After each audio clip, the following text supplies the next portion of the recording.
Good morning. Oh, wait a minute. Somebody gonna do what else today? Well, good morning, good evening, and good afternoon, wherever you're waiting at. So, Antoine, what they have to do? Like, share, subscribe. Everybody come close to this mic and say it with me. Hit that notification bell. Well, I'm not doing too good. I have to go to a funeral today.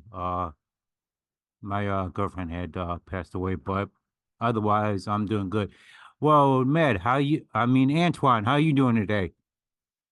All I'm doing good today. I put my condolences out to your girlfriend's family, and I'm doing good. Matt, how you feeling? I am doing great. And as Antoine said, condolences to you, to condolences to your girlfriend's family. I'm just happy to be with you guys. I don't know if you want to put that Pepsi can right there so that Pepsi will know.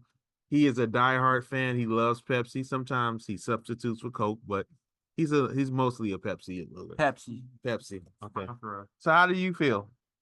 I'm feeling okay. How you feeling, Miss Francine? What? Oh yeah, that's right. How can they follow us? I'm sorry. Follow us on Facebook, YouTube, and Instagram. Okay, and he was saying, "How are you doing, Miss Charlene?"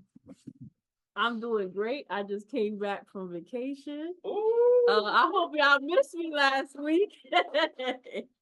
But we gotta head towards these sports. So I'm gonna move it down to Mr. Bill over here. Billy Bill, what's going on in sports? Well, the Cats had won one game. Been in it lost last night, but Browns got a new wide receiver. They had contacted their contract. I don't know why they did that because they don't know how they can play, But we got a new coach. I'm going to give the mic to Miss Charlene so she can give us his name. So, Miss Charlene, what's his name? And this, we want to clap it up because the Browns didn't fire anybody. They actually hired somebody. So, Miss Charlene, who did they hire? So they actually hired Mike. I don't know how to say his last name. Okay, I apologize. We ain't good with that. Is it Varbell? Barbell. And he's joining the Browns as a coaching and personnel consultant. Oh, cool. So Bill, we so happy. Tell us. Yes, we're so happy. And there's a rumor going around that they might be moving the Browns to Burke Park. But that's just a rumor, so you guys out there, don't be happy. Now, there is another rumor going around that Steph Curry wants to be traded to the Lakers. So, what do you think about that? I would like for him to come to the Cavs. Maybe we get another championship. So, Ant, what do you think about that rumor going around? Okay, thank you for passing me the mic. I think that if Steph Curry comes to the Cavs, it may be another championship if we can get him to the Cavs. But if he don't, I hope he go to a team that is eligible enough to he can play for. I want Ty to say what he thinks. So say that again. What you think? I don't think Curry's gonna come to Cleveland. I think it's a chance if we do go somewhere, it'd probably be with LeBron because they probably can get more championships together if they work together. That's just my opinion. Well, man, let me say something about that. Well, guess what, League? Sorry to say it, there ain't gonna be no championships for any other team. If he goes with LeBron, it's over. There's some more rings for LeBron. What do you think, Matt? It would be nice if both Akron boys, because Steph Curry is from Akron, and so is LeBron James. And it's crazy that both Akron people, those from Ohio, have championships, are some of the top players in the league right now. And this rumor has been going around since 2021 about him, ever since he had free agency and stuff, that he may or go to the Lakers or not. I personally think that if he do want another championship and he was to go to LeBron, I think maybe they should bring Green with him. Yeah. And I think that would be a good team because AD to me is not like, I don't know if AD is gonna help LeBron get another championship. That's just me. He can't stay healthy. What Antoine and then you. Miss Charlene, what do you think about it? We need your opinion. Yeah. Oh yeah, that's true. Yeah, what's your opinion? And don't say the Knicks. Yeah, don't say the Knicks. Well, then you can't hear my opinion. That's what I'm gonna say. You should go to the Knicks. Oh yeah, she said. I mean, that'll bring tickets to the Knicks. But what do you think? So, what is our next story, Miss Charlene? So we are gonna go into, the news. We always talk about, some news that's going on. And this past Monday, this mother, which I don't even want to call her mother because no mother does that. This woman left her 16-month-old daughter alone for 10 days as she went on a vacation. And basically the baby passed away and she was found in her playpen. She was soiled with, urine and feces. And she basically the medical examiner had determined that her death was due to starvation and severe dehydration. And the mother was sentenced to life in prison this past week. This happened, I believe, last year, and she was sentenced this past week on Monday for life in prison without parole. So, Ty, what do you think about that? Well, my opinion is, I think that if you don't want a child, you should give it away, or at least give it to a family member, somebody you can trust and take care of it. I believe she got what she deserved, and I hope she never gets out because the kid didn't deserve that. Okay, Bill, I seen your hand up, and then Antoine. What is wrong with that woman? Well, I ain't gonna call her a woman. I'm gonna call it it, because she don't need to be called a woman. If she was gonna go on vacation like that, she's like Taiwan says, she should just give it to a family member. Um, my condolences go out to the family. It is a shame. So, who found the baby? Did it say? Well, they said when her mom returned, so she traveled to Detroit, Puerto Rico, and when she returned 10 days later, she found her daughter unresponsive and called the cops. Okay, Antoine, I seen your face. You get the next comment. What you think? Yes, my opinion is, why would she do that? Like Ty said and Bill said, she should have told the parents, get the babies to one of her parents, because you don't leave no baby in the house by themselves, and she deserved what she get. So I want to take y'all back to school real quick, okay? So I want to. We don't want to go back to school. I have to, because then this leads into my story. So just think back, when you was in school and you had homework, okay? And Can't be back that far. All I know, I had a book. All I know is I have books. That's all I know. And some teachers actually gave homework, some didn't. And I don't know, because I never went to class. Oh, you a cutter? So I want to talk about this story. Funny, Bill. So this dad basically he called his child's school complaining about homework. So people will say, okay, he called the child's school about homework, but he's facing criminal charges about this because he kept repeatedly calling nonstop, calling his child's school, to the point where the school told him to stop and they stopped answering his call. So then what did he do next? He started to call the police station. He called he called the police station 20 times about this, about his child's homework, that his child's getting too much homework, and they basically arrested him. And now, I mean, on top of that too, he was threatening. He threatened the staff about the homework. So he's being charged with 2 counts of telephone harassment and 1 count of menacing. And he also threatened the principal at the school. And I'm just thinking back, like, I remember getting homework, and sometimes it was a lot of homework. But my mom and dad did not call my school basically threaten them about my homework. So I want to ask you guys, what's your opinion on this? Well, like I said, I didn't go to class. I did I did my work on the computer, and I spent like 6 hours on the computer. That was a lot. That was a lot. But the guy got what he deserved. The school told him to quit calling. He was a, excuse my language, he was a dumbass for calling for calling the cops. What did he think the cops was going to say? If they told him to quit calling, hey, he got what he deserved. Well, I got a lot of homework, but my grandma told me, boy, you better sit down and do that homework.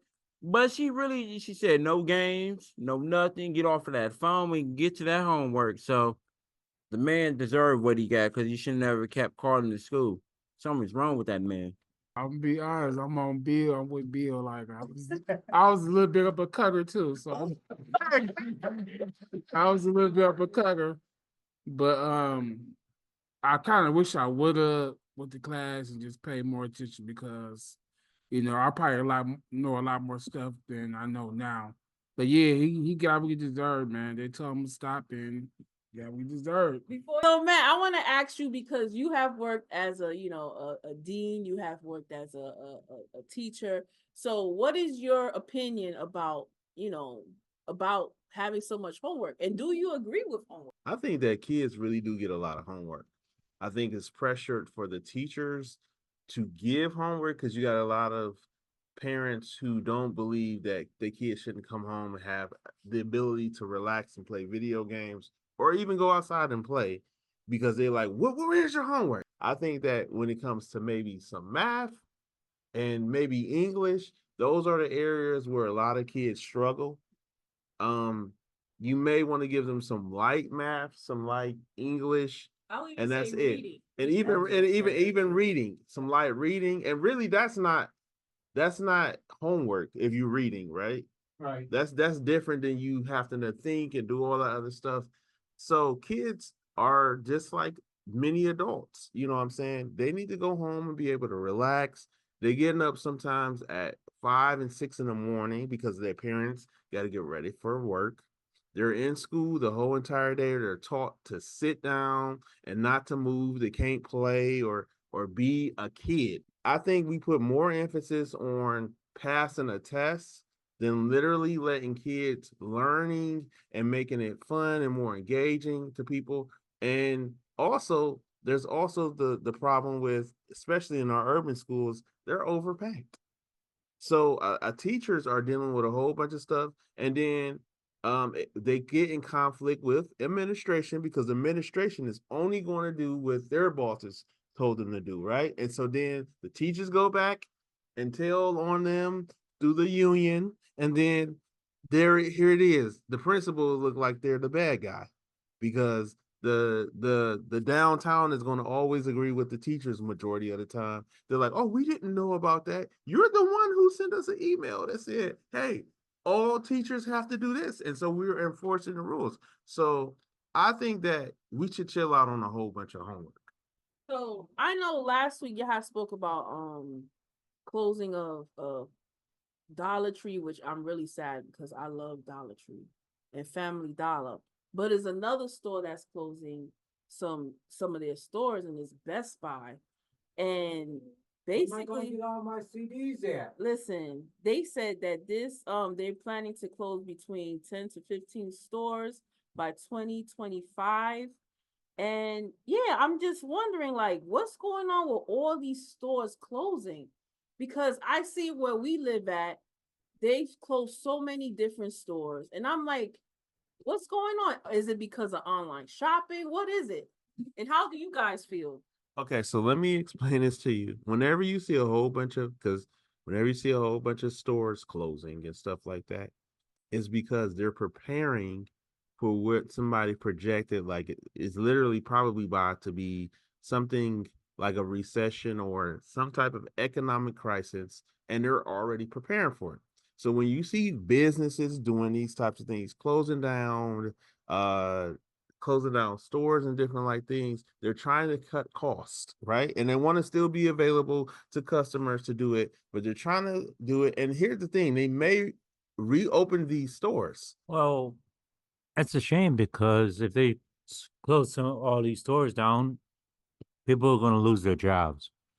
And it's going to, do you think it's crime now? When these stores close, there's going to be more crime, more robberies, more stealing. It's a shame. What's these people going to do if they got kids? How are they going to provide for their family? Like you said, it's gonna be more robbing and stealing, and I think they shouldn't close it down. That's my opinion. They ain't gonna have money to pay bills.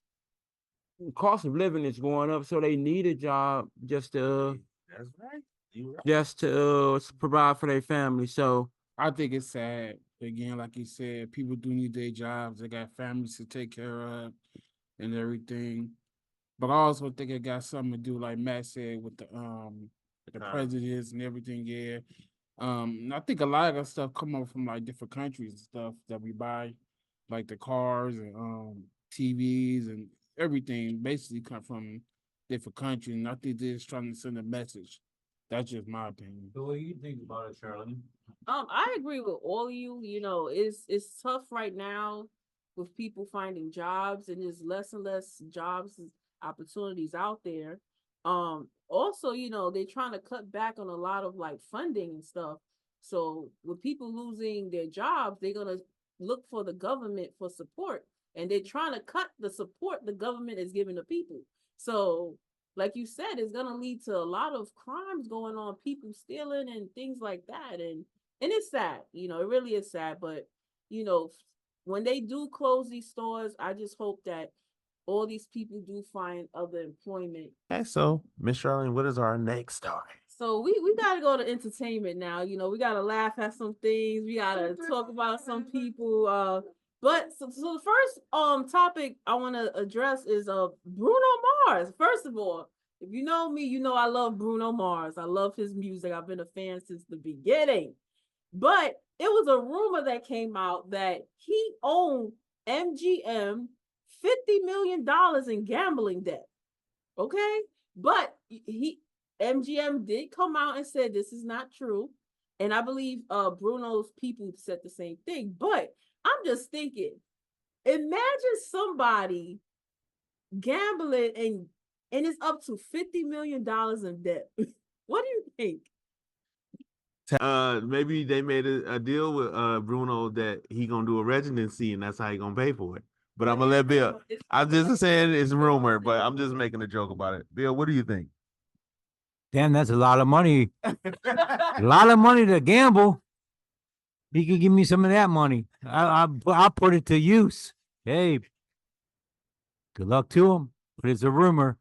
You know how rumors start. All I can say is Bruno, man, you better claim bankruptcy. So we're gonna talk about Bill's favorite person right now. Taylor Smith. No, don't say that. We cannot say that name. No. We're talking about the other T, Trump. Well, I wanna Ty, I wanna let you take this over, and then I'll just piggyback off of you. So Okay, so Todd, tell us about Donald Trump, because that really is a real name. Well, our favorite president, well, no, my favorite president, he said apparently he said if he doesn't become president, it's gonna be a bloodbath. So I like to wonder what bloodbath he referring to, unless he's talking about what happened back when they attacked the Capitol. And I hope they don't plan on doing that again, because if they do, they need to lock him up with them, in my opinion. Okay, see, this is why he in court right now. Okay, Bill, what you got to say? Hey, you know what, Donald Trump? I don't know about you, boy. Better get your act together. There ain't gonna be no bloodbath. Yeah, there's gonna be a bloodbath. It's gonna be with you in the jail cell. You know, the cell is really big. It's so good. You know, it's gonna be a bloodbath in the bath. I'm not gonna drop the soap. All right. So basically, I just want to read off the article. I'm reading from the New York Times. So basically, he gave a speech in Ohio, and this was this past Saturday. Of course, Ohio. And he basically said, in his words, now, if I don't get elected, it's going to be a bloodbath for the whole. That's going to be the least of it. It's going to be a bloodbath for the country. And in the same speech, he actually referred to some migrants as animals and not people, in my opinion. So, yeah. So this is gonna be our last story. And I believe y'all said y'all wanted to touch back on the TikTok ban, and I believe it was last week. Basically, the House of Representatives passed a bill which banned TikTok in this country if the Chinese owner ByteDance doesn't sell the app to an entity that satisfies the needs. He's not Chinese. Just to let you know, they keep saying that he's Chinese, but he's not. He already clarified that he's not Chinese. I'm just reading off the CNN.com article. But yeah, what's your opinion about this whole ban? Like, there's so many people that depend on TikTok because they get paid with this. So, what are your opinions on it? And Ty, I know you are an avid TikTok user. You are our TikTok expert. So, how you feel? I kind of feel sad. I'm not gonna lie. TikTok is one of my favorite apps. I watch it a lot, and I get a lot of my news information from there. I learn a lot of different stuff. Also, like to see what other people's doing for entertainment in the world. And yeah, it's just sad, and I hope that they don't take it away, because a lot of people need it, and a lot of people depend on it. Don't get rid of TikTok, because some people make money off of TikTok. They sell items. They got a whole TikTok shop. But I hope they don't get rid of it. Again, this is being politicized. I feel like if you're really a capitalistic country and we believe in free enterprise and let the best competitor win, then I feel like you leave TikTok alone. I think that the problem where it comes in is that we already know, like Bill said, Facebook owns a large market share here in the United States, right? And it's clear that either it's benefiting the US government or some type of thing, because I'm pretty sure there's a lot of data that goes into you liking, sharing, or commenting on these platforms. I don't believe that they like the idea that TikTok has only been around for a few years and it has had the success that it has had. And people love the app because you can do your favorite dances on there. And honestly, they were, the whole thing with them taking some of the music away from the TikTok and muting it and stuff, they're only hurting the artists, because I'm gonna be honest with you, there are some artists I would have never even listened to had it not been on TikTok. And so you need to think about that. So and you get to hear music that you normally wouldn't hear, whether it's from US or somewhere else, and it becomes popular. And like Antoine said, you got a lot of people on there that are small businesses. They're actually selling things on there. They got TikTok shop, and it's TikTok where they're not able to be successful on YouTube or Facebook or Instagram. They're blowing up on TikTok. It's not hard. So if people really, they don't have something that's blocking the algorithm that's allowing certain people, if they're a celebrity or something, to have access to it. They like, look, if you got the good best content, then we're going to put it in front of people and people are going to like it. So this is the end of our show. Thank you guys for tuning in this week. Antoine, what do they need to do? They got like, share, subscribe. And everybody say this with me. Hit that notification bell. Hey, Bill, what you got to say? Hey, go to Nifty. They got some good deals. They got some nice furniture there too. They got a couple new TVs in there too. Check them out. Look for Mr. Ed and Miss Angel. They might give you a discount. Bill is getting paid this Friday. Let him know so you can get his direct deposit for that discount. I'm just saying. Tom, how can they find us? Don't forget to follow us on Instagram, YouTube, and Facebook. Sorry, Facebook.